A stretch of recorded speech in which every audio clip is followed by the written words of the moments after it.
4 peaches later, Angus was revitalized. He laughed and pulled up the hem of his shirt to try and dry his mouth, tossing the pit of his last fruit aside. It was an orchard, not a forest, and full of sweet, delicious fruit he'd never seen before. A bird chirped overhead, and Angus looked up to see a robin staring back down at him. He grinned at the small creature and followed it as it hopped off the branch and glided away.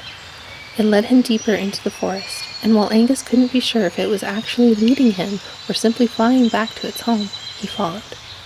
The robin flapped easily between the peach trees, Angus stepping over roots and fallen fruit, reaching out to grab another peach to save for later. The bird broke through the other side of the orchard, and Angus shielded his eyes momentarily as they adjusted from dapple light to full sun. Ahead of him was, well, the rest of the island. The valley dipped between the cliffs and a mountain range that looked as if it stretched to either side of the island, the river running alongside it.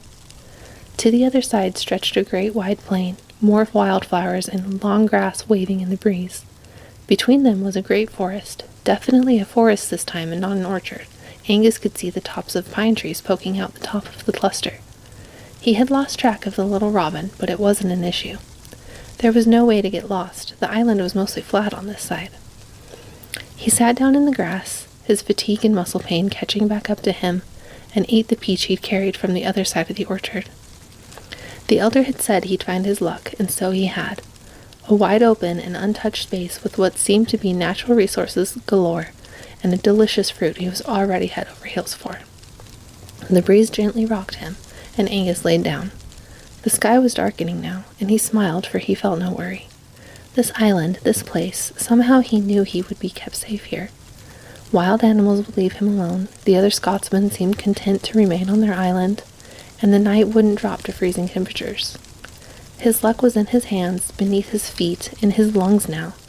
The very air here tasted of sea salt and new beginnings, and Angus laid there to welcome it all in. What a lucky find, he thought, letting his eyes close as crickets began to sing a gentle lullaby somewhere off near the river.